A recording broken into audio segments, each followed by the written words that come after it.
Welcome to this Committee of the Whole meeting for Wednesday, April 24th. I'll start the meeting at 3 o'clock and start with our land acknowledgement. The District of Sechelt, located on the traditional and unceded territory of the Sechelt Nation.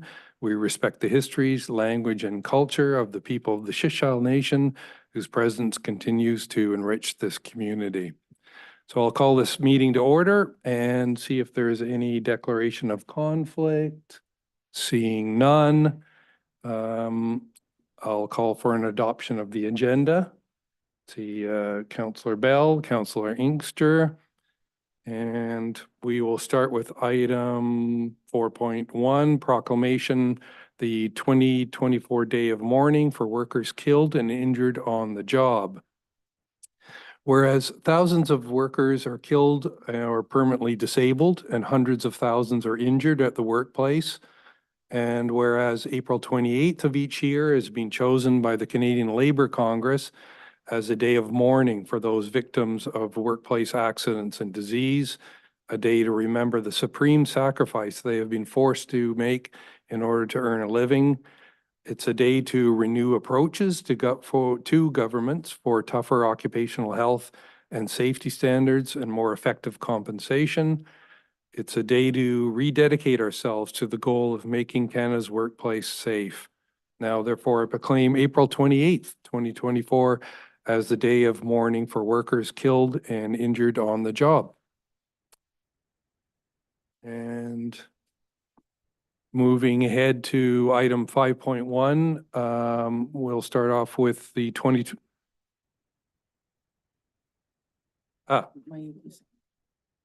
Sorry, I can't see anyone from the Canadian Labour Congress who's.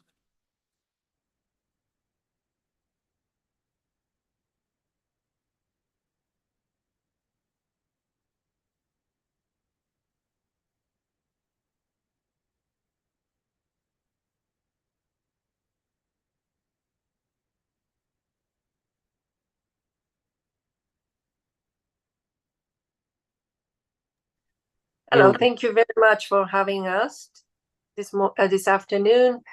I'd like to start off acknowledging also about our land of the Sechelt Nation and the Squamish Nation where we live and work. My name is Miyuki Shinkai. Thank you very much for Chair and Mayor and members of the Council of District Sechelt. We're honored to be here today to present a little bit about the history of the Day of Mourning. My name again is Miyuki Shinkai in the Sunshine Coast Level Council. I'm a president, and I work in the school district 46 as educational assistant in elementary school, and joined by brother Ed Erickson, who is a GU member, employee the hospital employees union, and he is our sergeant at arms. So he's going to share some information with me today. First of all, I would like to share the letter I sent off to you last month about this the Day of Mourning important day, what it's about. So I'm going to read a little bit about that first, and then Ed will share more information about the services.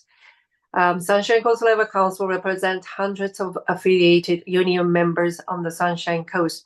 We strive to promote the labor community's voice and stand in solidarity to support workers' rights. Every worker should come home safely. As work and workplaces have changed over the recent years, we are supporting workers in their roles to create a culture of safety and of prevention, and demanding employers and the governments respect their duty to create safe work. And the history of Labor Day of Mourning is about in 1984, our national organization, the Canadian Labour Congress, introduced the annual Day of Remembrance for workers killed and injured on the job. April 28th was chosen because this was a day that the third reading took place for the first Comprehensive Workers' Compensation Act in Ontario, 1914. And the Workers' Mourning Day Act, Bill C-223, became law on February 1st, 1991, an act which states the day of April 28th shall be respected as a day of official recognition. The day of recognition was proclaimed by the government of British Columbia in 1989. So on behalf of our members and their families and all workers living and working in our community, we made full request of your council. Number one, we request you declare April 28th as official day of mourning for workers killed and injured on the job. And you just issued a proclamation, so thank you very much. We appreciate your effort. And then number two, we also request that the council observe 1 minute of silence in the council chambers at the evening or daytime council meetings on or before April 28th. And then number three, we thank you for your leadership in your workplace by encouraging your staff to observe 1 minute of silence at 11 a.m. on April 28th. And the last week, you requested, accepted our request and opportunity to appear as a delegation at your meeting. So thank you very much for accepting our request. And now we'd like to pass on the microphone to Brother Ed to explain about why this day morning is so important to our workers on the Sunshine Coast, as we mourn for those who have died from workplace injuries in an accident or suffered with the injury or disease. We also recommit ourselves to fight for the living. So thank you very much for your attention. Thank you, Ms. Chung Kai. Good afternoon. My name is Ed Erickson. I work for Vancouver Coastal Health in Seashell District. I want to thank the Seashell District and Council for the opportunity to speak about safety in the workplace. Some of the numbers from last year in BC, they were recorded. Workmen's Compensation Board recorded 175 deaths attributed to the workplace. BC Fed, however, claims that number is even higher at 201. Reason for the discrepancy is that BC Workmen's Compensation Board probably hasn't reviewed all the cases because they have to determine if, in fact, these cases were workplace deaths. And sometimes that takes time, as you all know. In the construction industry in BC last year, there was actually 54 construction workers that died in the workplace. This is the highest number in 35 years. We had been trending down over the last decade, but unfortunately, we've spiked back up again. And I kind of attribute some of that to the lack of training in the workplace. Like, there's a lot of younger workers in workplace in BC and throughout Canada that don't get adequate training before they step into the workplace. And that is the responsibility of the employer, but we also need to have pressure from both municipal governments and provincial governments to help ensure that workers are safe in the workplace. There was a tragic accident that happened in Saskatchewan. It's not BC, but it does show you that these kind of incidents can be avoided with proper training. In October 2023, a young worker in Saskatchewan was overcome with carbon monoxide gases while pressure washing inside a facility. And fortunately, he was rushed to a hyperbaric chamber, and he did survive the incident, but he's still suffering from side effects from that accident. But what's more important to point out is that the day before that, another young worker succumbed to the same injury, the same thing, pressure washing inside a facility with gas-powered pressure washer. And to date, neither the employer or the manager is taking any responsibility for what happened.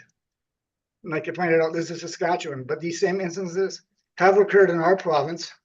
And if we don't have an example to point to, we still know that they do occur. And I'm hoping that over time, we'll get more education for the young workers. And it should even start in schools, right? Because too often they go right from middle school or early high school to working in the workplace without any adequate training that can prevent these incidents from happening. A few years ago, I was in, and it was the day of mourning. I was in IGA in Gibson's, and I saw a young worker perched on the top of the stepladder, stocking the shelves, standing on the top of the stepladder. I went to the manager and pointed that out, and I said, "Well, don't you guys offer any kind of training for these people?" And he said, "Well, we'll consider it." But again, it's like we wait till the accident happens until we do something.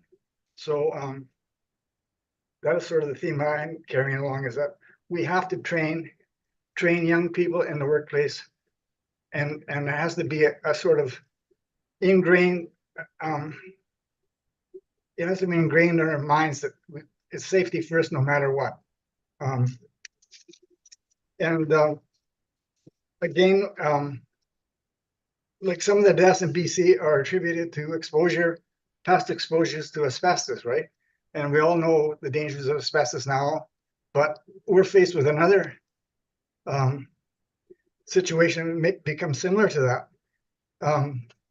Benzene is a highly dangerous chemical that's in all gasoline. And, you know, we go to the gas station, you get gas, you don't think twice about it because you're only there for a few minutes. So how about the workers that are working in those situations? So I was looking up on the internet yesterday, in fact, and I was expecting to see, well, yeah, okay, the people pumping the gas may be exposed to benzene and be suffering from poison from these gases. But the study also showed that the workers in the convenience stores have the same levels of toxins in their urine as the gasoline station attendants. So this is something that, you know, when it comes to our attention, we have to bring this forward to the authorities, other people, and say, well, who's looking at this, the safety of these people?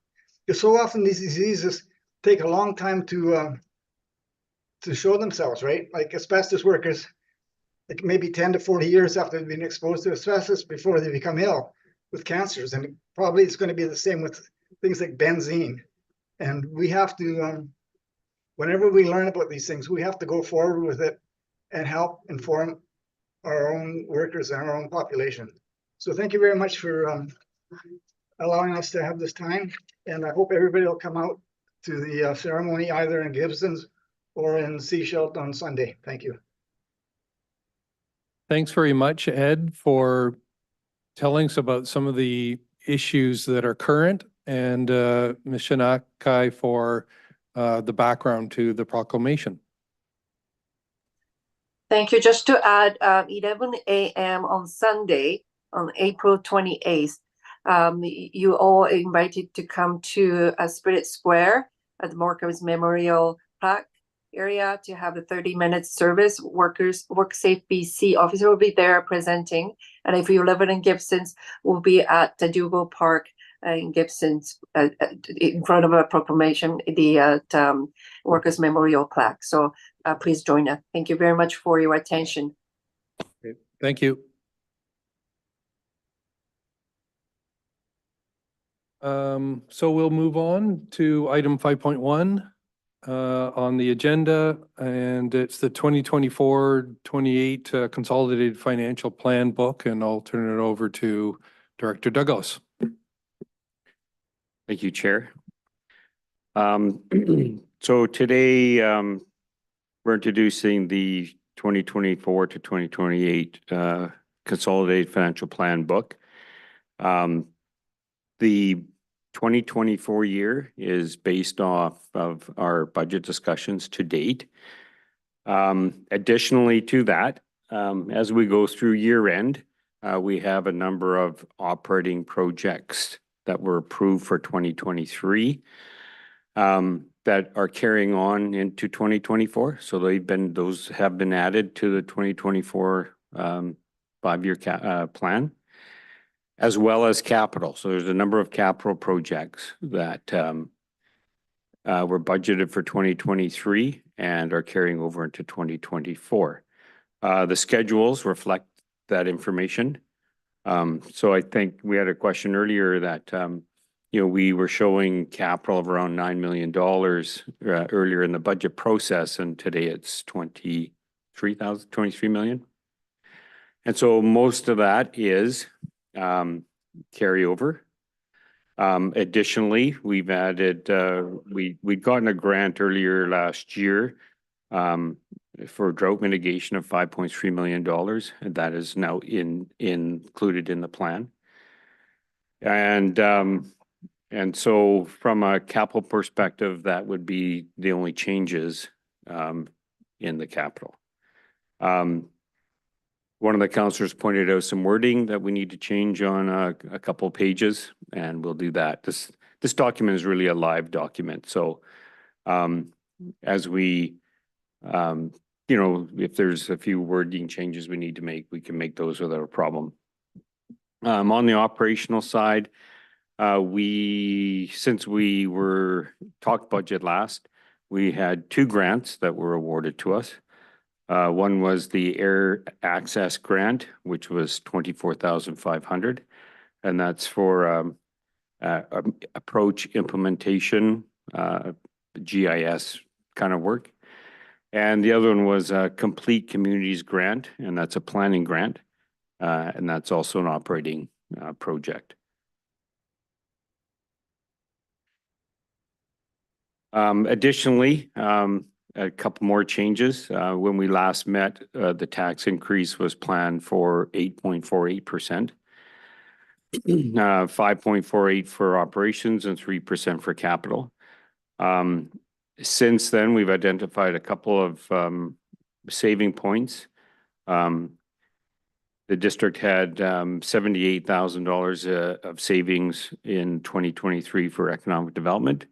So instead of taxing for that full amount again, we're suggesting we move that over from funding from 2023 into 2024. And further, we had an expense in human resources that we didn't spend. So we're suggesting moving that in as a revenue item. That's $20,000 from human resources. So what that effectively does is it reduces the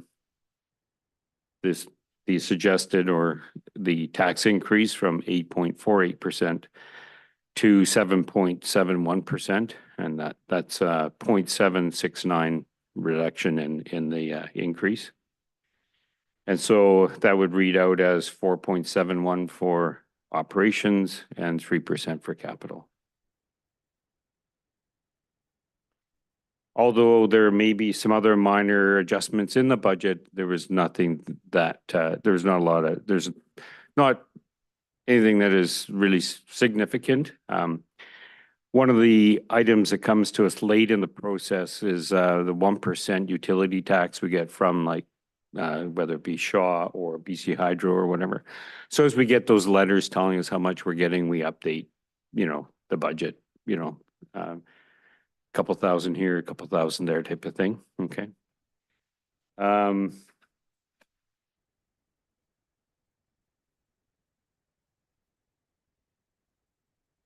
the sewer side, once again, we've talked at the budget process of a 3.69% increase to user fees. That's what's been included here for 2024. And septage as well. Otherwise, there's no other changes that we've had to make in those 2 budgets. The other item that was very interested from previous meetings was taxing information. And if you go to page 6 of 210, we've included 3 different samples of residential taxes based on the 7.71, the 3.69, and the 12.25 for solid waste. And so we include 2023 information versus 2024. And so the first sample is on an average residential property here in Sechelt. You can see that the assessments went down a little bit from 23 to 24. And so that's reflected in the assessed values. And so a property that's average value overall would see about a $218 difference in their tax bill from 2023 to 2024. And I was just going to review the average business. In this case, it's a little different. Assessed values from business went up from 23 to 24, the assessments. So, so that's, you know, it's a different scenario than residential.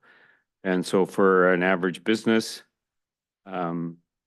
assessed at $1.5 million in 2024 would see a $727 increase to taxation.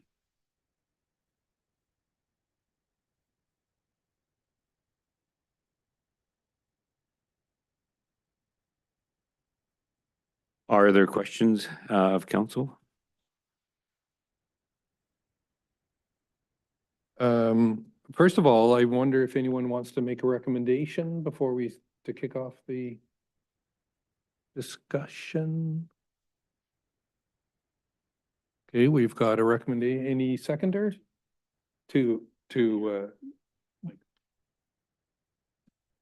Recommendation to accept the report? is there a seconder to that recommendation? Councillor Bell. So, opening it up for questions. Any questions? Mayor Henderson. Thank you, Chair. On the motion, I'm not sure what accept the report means. I actually was going to question in the staff report on page 3 of our agenda. It's looking for committee of the whole to endorse the plan. I don't think committee of the whole can do that. We can recommend to council. But so I guess first question is, what does accept the report mean? And then we can discuss different. Let's turn that over to our corporate officer to answer. Thank you, Chair Shepherd. The committee can certainly endorse the financial plan. It would simply be up to council to consider endorsement at the following meeting.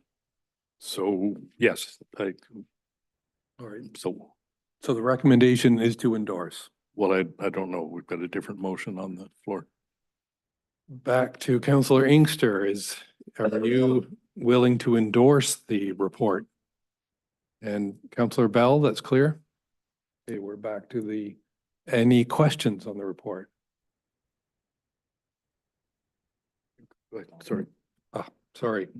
Councillor McLaughlin. Your mic on.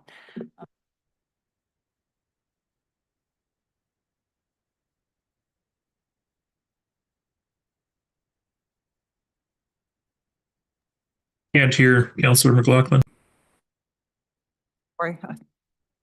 Sorry, is that better? I was just wondering if Director Douglas could give us a little bit of a summary of page 187 of 210, which is the proposed capital funding sources going over for the next 4 or 5 years, just to give us a feel, because 2024 has got almost 25 million. And then going forward, we only have about 7 to 3 or 4 million to 2028. So you just have a little description of 187 of 210, proposed capital funding sources.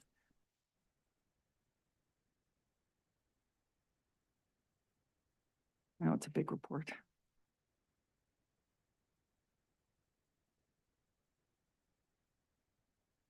I mean, I guess in summary too, we had a lot of grants and sources of funding in the last couple of years, and we apparently aren't anticipating that so much moving forward, so. Well, it's usually we don't put grants in unless they are available, right? So there may be grants coming forward. We just don't know about them yet. So, you know, there's the capital list or capital projects are a combination of many things. They're a combination of priorities, liabilities that we need to take care of. They also include projects are included in the DCC bylaw. Well, the current one, there'll be a new DCC bylaw come out. And, you know, projects that have been on the books for a number of years. And so, every year that we're going out here, you know, is really, you know, it's there for planning purposes. Every year you go out, there's less, you know, the accuracy is less as you go out further. So, you know, if we take a look at it, I mean, we've got projects listed here that the next council will be looking at, you know what I mean? So it's really, you know, five-year look at, a capital plan and how we would fund that. So at this point, not knowing that there's grants available or not grants available, you know, we try to create a capital list that we can afford. And that's what this is showing, is how we would afford the capital plan. Does that answer the question? I guess somewhat. I just, you know, because it is a longer term view, I was wondering, we're going to be updating our development and cost charge bylaw. So hopefully we'll get some more money into the future years from that, because, you know, we need money and hopefully. we can get it. Absolutely. I mean, it's, you know, like even when we do forecasting on the DCC bylaw revenue, Mhm. it's hard to do because it's development driven. So if development spikes, then we'll see more. And if it doesn't, obviously we'll see a little bit less. Right. Yeah. Well, we have approved a lot of developments in the last year, so I'm anticipating some serious money there, hopefully. Thank you. Are there any other questions to the report? Councillor Rowe? Don't sound so surprised. I forgot what I was gonna ask. I'm being cocky. Okay, so as far as grants go, it's not, they don't go in the budget unless we know that we're gonna receive it, correct? So we don't put it in a budget when we've made an application? Normally, yes. Like, once we make the application, then we insert it into the budget. There are a couple of capital projects here that we're gonna not do, and we're gonna wait to find grants. And that's just two projects, or two sidewalk projects. Okay, One's downtown on, I'm gonna say Mermaid, I think, and the other one's up in West Seashell. Those would be the only two that are included, but normally, we don't identify grants here unless we're applying for them. mhm. And so when it's this time next year and we're looking at the 5-year plan, which won't have 2024 on it, the 2025 number is going to include any projects that we're carrying over next year. Yes, So the number's going to be, you know, substantially larger than 7 million, because that's just the way it goes. Okay, that's it for now. Thanks.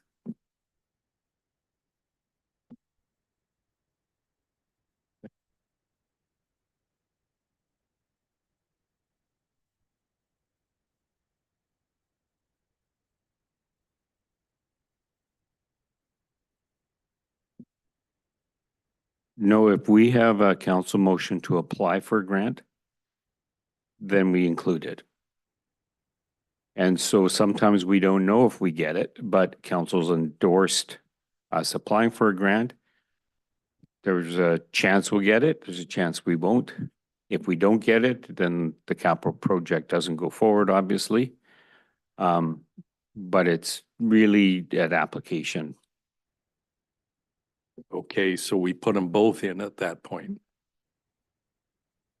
So we're matching is what I'm getting at, because I'm concerned in this, we have a lot of dollars in here that are the income, but we haven't necessarily included the costs to spend that, which is part of why we show, and every municipality does this, you end up showing a surplus. And the public goes, how come you're taxing us so much when we've got a surplus? So it's a disconnect in the way it's reported. And as I say, it applies to every municipality. Yeah. If I may, Chair, yep, thank you. So just the biggest number in this on page 187, the call, and maybe for council's benefit, I think I'm correct. These are the reserve balances on page 187. believe I'm correct, Mr. Douglas. Sorry. Chair. No, that those would be the usage of, So we're, reserves. Sorry, this is, okay, this is the fund, oh, sorry, 187. because page 188 is how you're proposing to use the Correct, reserves. sorry. 187 is the funding sources for capital. Right, which are the reserves. Some of them are reserves. There's some grants in there. Yes. There's some borrowing in there. So it's just highlighting the funding for capital. I don't think there's any borrowing, but okay. And the grants then, just to be clear, so we got 5 point something for drought mitigation. Yes. And what's the rest of it? The 9 million? Or just rough numbers? I'm trying to remember what's. Yes, I gave that information half a second.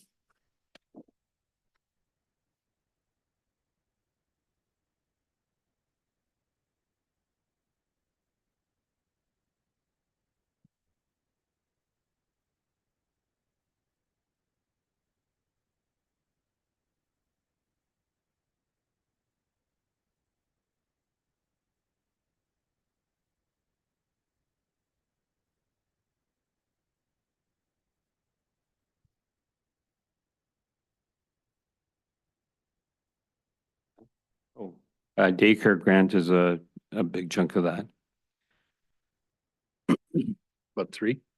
No, I think it's 4.5, Okay, thank I you. think. So that's in round numbers, the 9. Yep, Thank and there is a couple of carryover ones that are grant funded.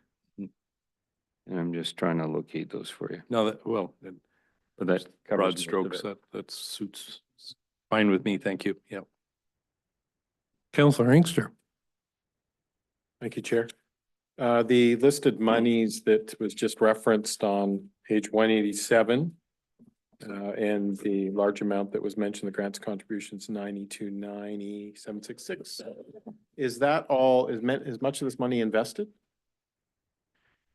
If we have received it and the project hasn't started or it's in the middle of, yes. It is.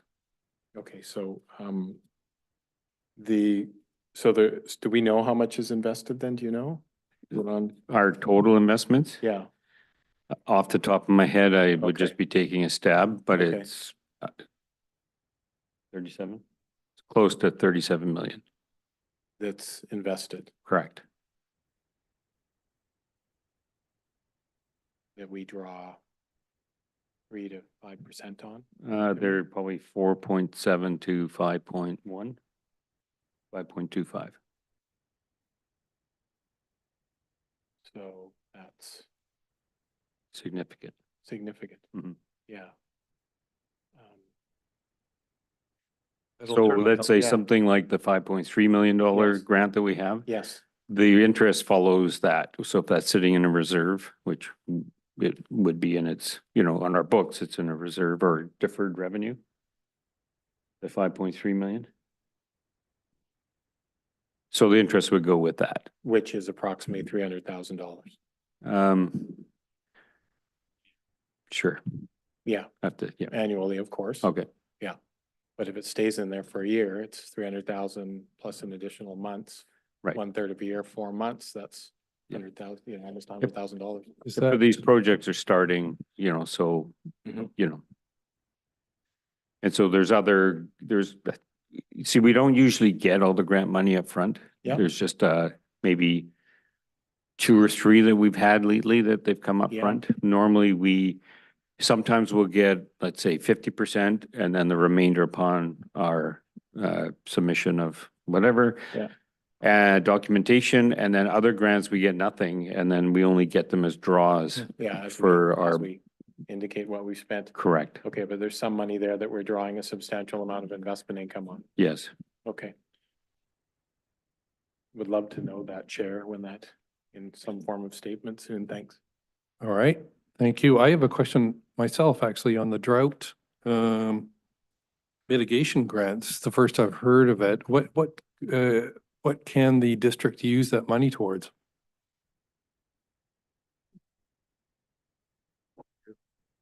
I'll let Director Dillon answer that question. All right, Director Dillon. Thank you, Chair. There hasn't been a formal announcement on that, but it's connected to reclaimed water, so Yeah, no, that's fine. Thank you. Any other questions? Council Mayor Henderson. Thank you, Chair. I'd asked it in an email a little while ago about what would be the impact on taxation if we change the business multiplier that we apply right now.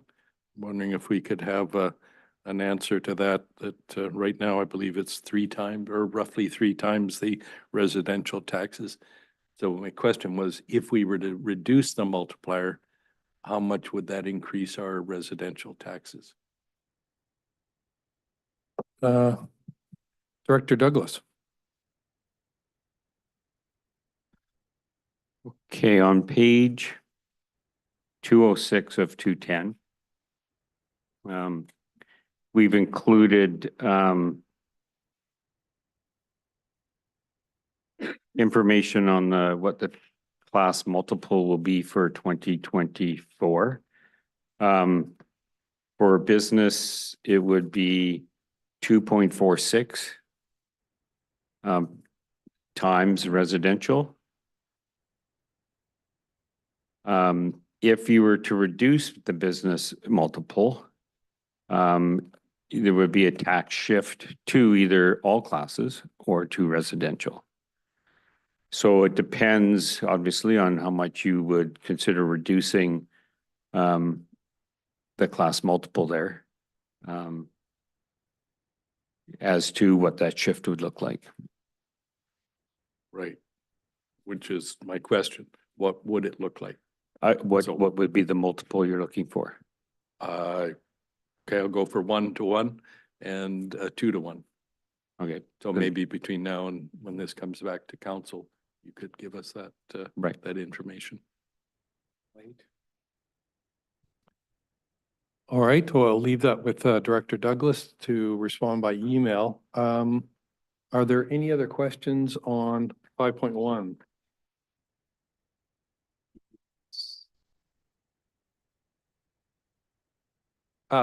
Sorry, Councillor Toth. Thank you, Chair. I was just gonna ask you to call the question because the multiplier is a subsequent report. We're not there yet.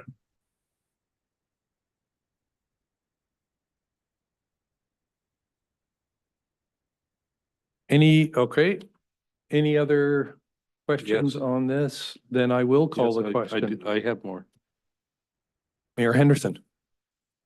when I get to them.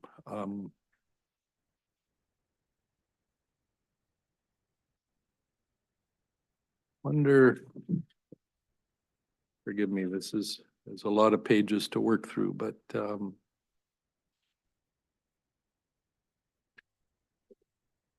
so I guess I want to be clear with, again, with folks, the public and so on, that when we are taxing for a portion of the depreciation of our assets. So it's not enough. And when I want to come back because the media has a I don't know, a special day when they report the surpluses of all municipalities. And I just want to make sure it's clear to folks that we do not have a surplus, just like at home. You know, if you're given a bequest, an inheritance, that doesn't mean you've got a surplus for your year of income. And yet, this is what we tend to show in these financials.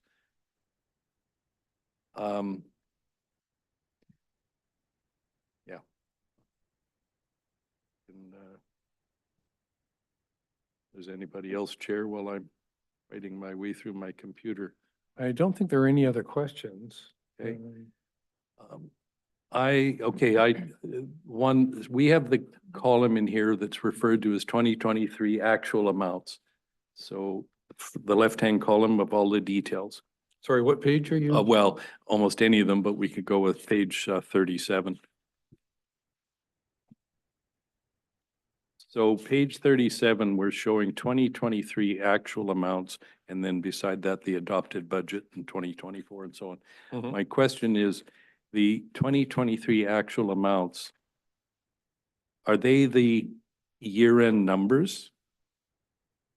So are we comparing like 2023 actual with the budget for 2024? Is there, are those comparable numbers with the various changes and assumptions? Over to Director Douglas. Yes, not quite yet. We're still finishing and going through the year-end process. This all collides kind of together. So this would be a snapshot. I think it was at December 31st before we started our year-end process. And so this will then be updated after the financials are produced and So the year end 2023 will change in a small way. correct. Okay. Smaller, well, this is my question. I think it's quite significant. It will be significant, yeah. So looking at the 2023 doesn't really help us, because I had a number of questions of why would we, for example, on that page, we've got contract services in 2023 of 478,000 actual, 866 budgeted, and in 2024, we got over 1 million. See that second line? Mhm. So I'm going, wait a sec, why would we have only spent 478 last year and now we're budgeting for over double that? So part of that will be the carryover amounts from contracted services. So let's just take an operating project that we're in the middle of. Not, what's this is this sewer master plan you're working on? What's one of the master? The septage receiving. So one of the projects that might be included in here, this one happens to be the general operating fund, I think. But in the sewer, we have a sewer plan that we're working on. We haven't spent all the money, so it's gonna show the actuals low. And then it's gonna show what the budget was, but that project's in midstream, so then you're gonna carry over the amount you haven't spent yet into 2024. So that's why it will show the 2024 as being fairly high. Can I just add a question onto that? Are we using any other, is there a sort of standard reporting for municipalities in terms of financials?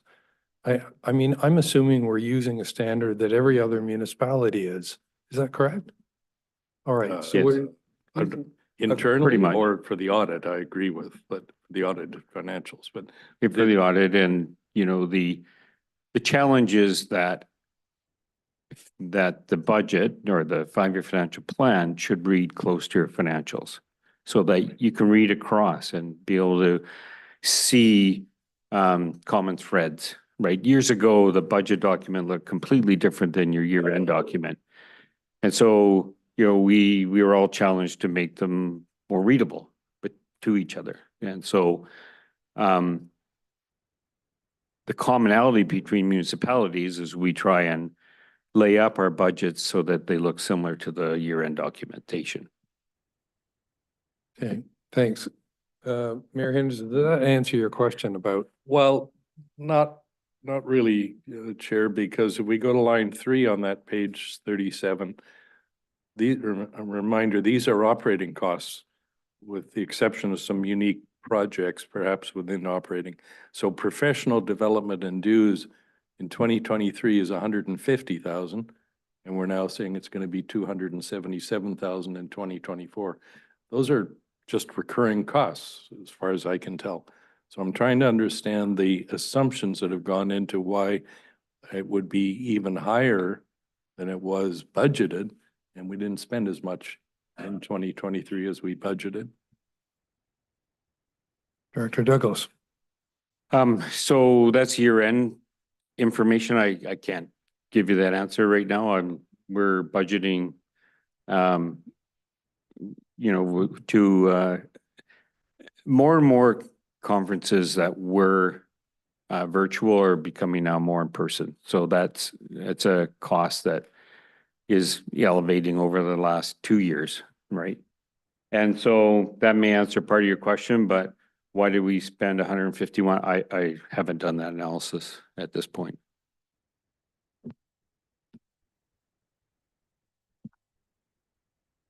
Okay, I mean, I could get I could understand it if we were catching up from whatever last year was a low year, but then rolling forward, we're saying the same thing. It's going to be 270,000+ every year. So this is a fundamental change, I suggest, in our strategy, and I just want council to be clear that that is what is in these numbers. Councillor McLaughlin. Some comments, but just to follow up on that. I mean, I guess we should be conservative in how we see staffing and growth in the district going forward. On the one hand, we're talking about building big additions to City Hall based on somebody's speculation on what the growth will be, which I thought the growth projections in that report were rather high. So always projecting forward is, you know, it pays to be more conservative.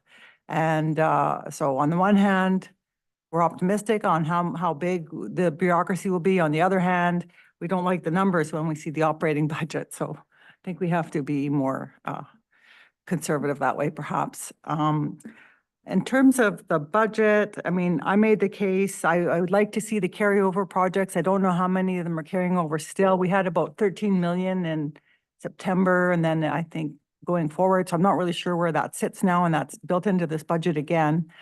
And that's $13 million is a lot of money worth of projects, right? And then we were saying another 9 million on top of that. And then now we have this, you know, flowing to being Well, what, let's- 29 million. So it gets a little confusing.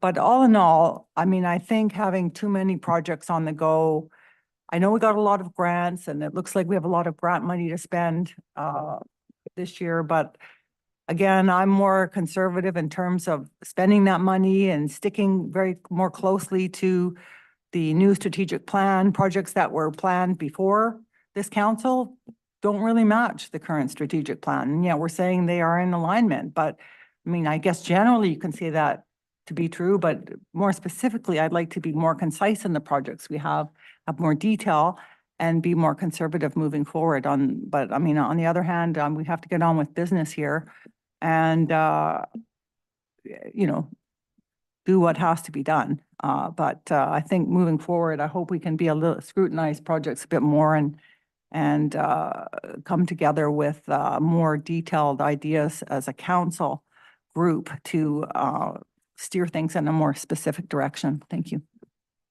Okay, I'll ask again, any other questions?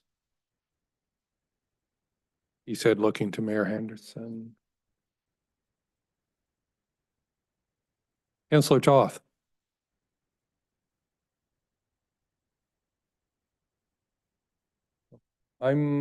If there.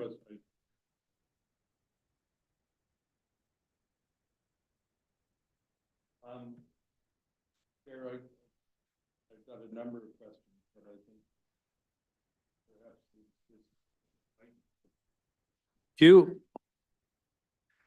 I've got a number of questions that go into details that'll be challenging probably for staff to respond to substantively. So perhaps I'll put these in writing and hopefully they can be included in the report that comes to council as part of the finalization of our budget process.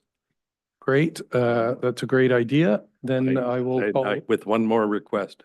Yes. I would, procedurally, we can figure it out, but I would like to see us add a budget of 70,000 into the capital project. I believe it is a budget to put a pump system into the Dusty Road well for non-potable water on an expedited basis so that we have an additional source of non-potable water for use by the community later this summer. I'm really wondering if this is the place to be coming up with extra projects. I mean, we're reviewing a 4-year budget here, Mhm. I guess I'll put it to council. Does anyone want to, are you making a motion? No, Mayor that's why I Henderson? started with the procedural comment that I suppose you could call it, I'd like to see that included in the next round of the budget. But it does certainly take council direction to do that. Then, yeah, I think when you're then sending through your comments to finance about the existing report, perhaps add that idea in. I think I've done that now in the meeting. All right, thank you. So again, calling the question on this, this report. Is everyone in favor of the recommendation on page 3?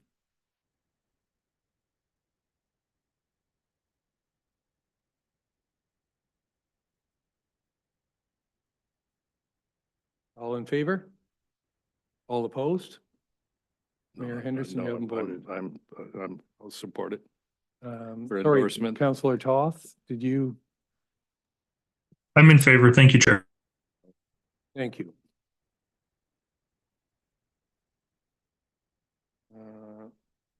Moving on to item 5.1, or sorry, 5.2, the consolidated financial plan. So the next, I believe there's 4 reports. They're the bylaws that we'll be bringing through to council next week. And, you know, it includes a lot of the information we've just talked about. And so it gives you kind of a preview of all the bylaws that we're going to be looking through next week. If we are, you know, generally good with the 5-year financial plan, these bylaws just support that. That's really where it comes from. So, you know, at this point, really, I could take questions on any of the bylaws as we go through them. Okay, so it's just, again, it's just tabling it for council's information. Yeah, it's giving you the preview, and the recommendation is to move toward to council for 3 readings. Okay. Council, any questions on the consolidated financial plan?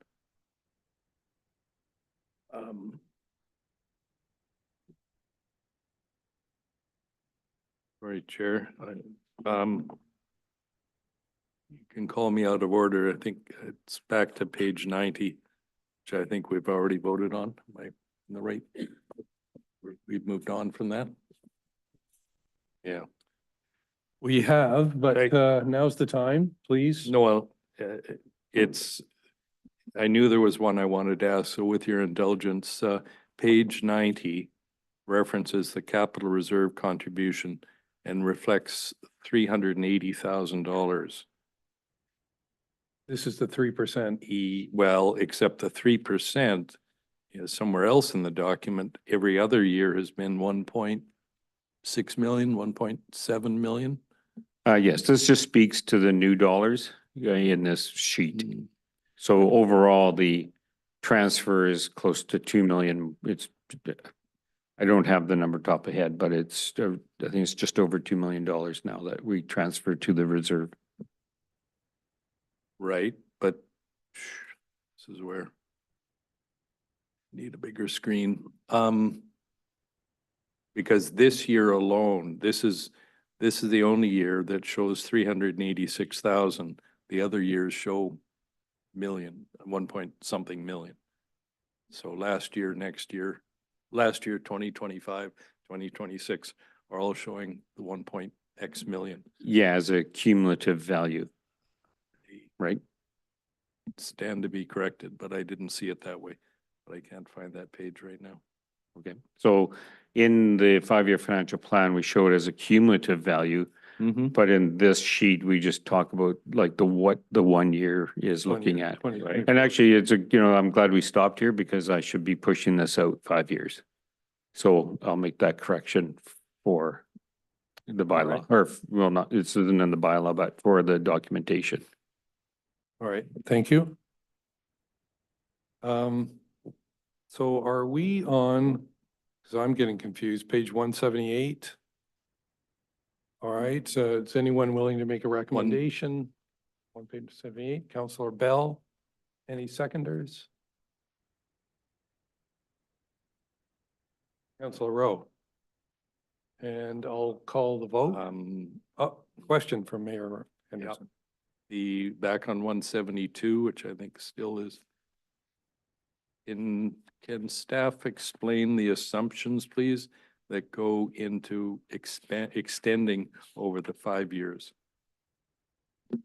Yet we've used anywhere from a 0.5% to 2%, going outward, depending on kind of the cost, get the cost stream. I mean, having said that, if we know that, some of our utilities are going up more than that, we would, push out a little bit higher number than the 2%. But once again, we don't know what totally the future holds. So it's, as you go further, it becomes less accurate, really. And specifically then on taxation, the 2024 proposed budget is you're adding about 10% to get to the 2025 number. So that's implying the assumption would appear to be that the expectation is a 10% tax increase next year. No, there'll be some new construction in that. So we've, This is taxation and other levies. pardon me? This is taxation. Correct. and other So in levies. that number, there's new construction value, right? So we will, this year, our new construction tax is about $160,000. Right? New tax money, not Right. part of our increase. Like it's part of the increase, but not part of the 7.71%. So in 2025, we've just, put a number based on, what we think we're going to get for new construction and then a tax increase on top of that. Yes, 2025 and 26 are probably a little higher, close to where we're at today, around 8%.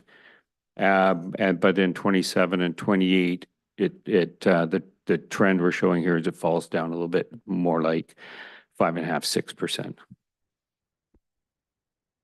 6%. Okay, so we're already baking in 8%. Yeah, yes, fair point. In the context of a budget, the assumptions in here are that the increases will continue.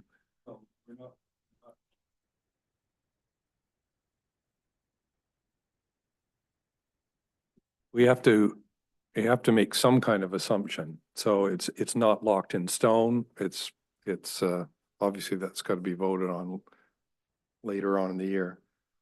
All right, is there any other questions? I'll call the vote.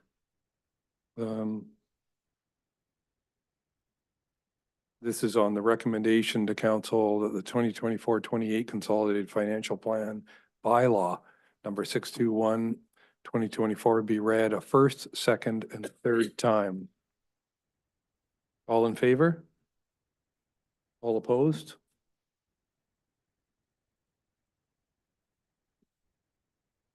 Okay. Well, that's the bylaw. And I believe we're on to sewer fees now. So once again, the report describes sewer fees, the bylaws there, and the recommendation is to recommend to council to move forward with first, second, and third reading. All right, I'll start out with, would anyone be willing to make a recommendation? Councillor Rowe? Any seconders? Councillor Inkster? So I'll put it out to anyone have any questions on this section, sewer user fees? And he peering around, not seeing any questions. Shall I call the vote? Everyone in favor of recommendation on page 189? All in favor? All opposed? Everyone in favor? Moving on again, so the sewer use bylaw on page 191. All in favor of the bylaw, sewer user fees? No, you just, the bylaw is there for your knowledge or Okay. your, to review. The motion is just to move this bylaw through to council to All do the right. readings. Yeah, so you don't have to deal with the bylaw. All today. right, thank you. Septic disposal. Item 5.4. On page 195. We have a recommendation to recommend to council that the districts of Sechelt septic disposal fees amendment bylaw number 483-7, 2024 be read a first, second, and third time. Councillor Inkster is, yeah. Moving, Councillor Rowe seconded. Any questions on this? A little question. Yes, Councillor McLaughlin. Thank you, through the chair. Just wondering about the refund again to property owners with holding tanks. How many people would that, how many properties would that be? Because it seems odd to have to reimburse them for something that, where they don't need to have sewers and they don't need to have a septic system, but they can pump it out, pay the disposal fee, and then get a refund. It just seems like a lot of Yeah, there's, I believe there's only 3 in Sechelt. 3. Yeah. That's not many. And well, the thing is, this is why this is set up, like, this is the history I know, is that when you do a normal pickup at a normal house that has a septic field, all the liquid is out of it, right?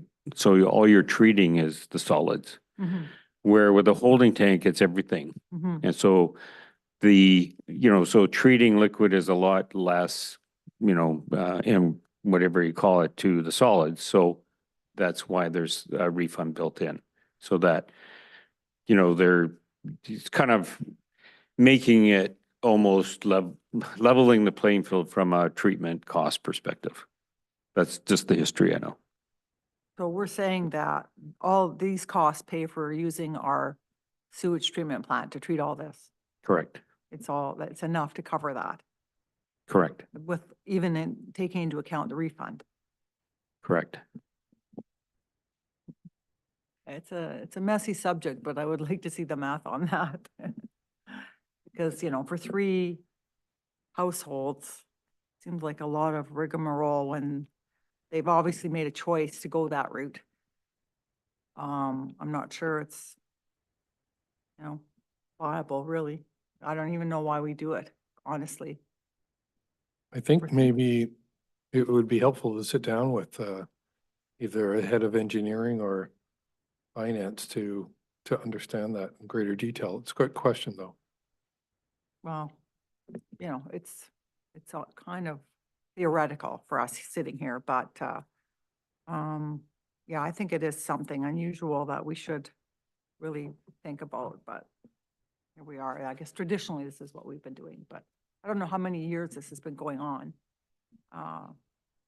But Longer than since I've been here, and that's 5 years, so. that's not very long. Maybe not something we want to support in the future. Anyway, thank you.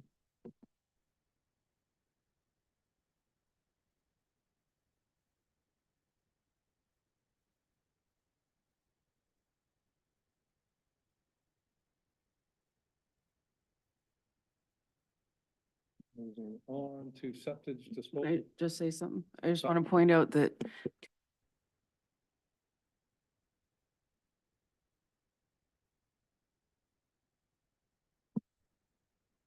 problem in Grand Forks. Okay, thank you. So the septic disposal, the bylaw, we don't have to deal with. All right, then moving on to fees and charges amendment. On page 199. We have a recommend to council that the fees and charges amendment bylaw number 575-15, 2024 be read a first, second, and third time. Do I have any movers? Yes, Councillor Bell and Councillor Inkster. Any discussion?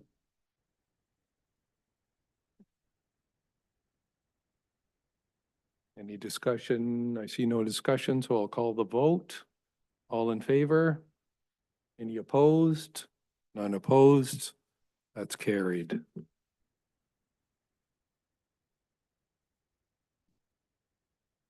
And I won't deal with the bylaw. Moving on to tax rates.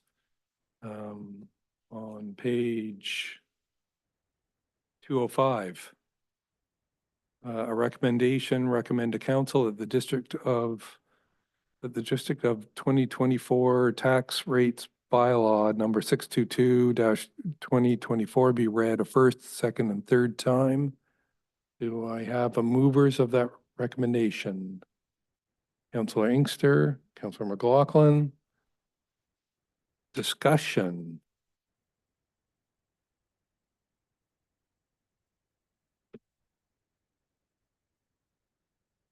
Sorry, Chair. Mayor Henderson.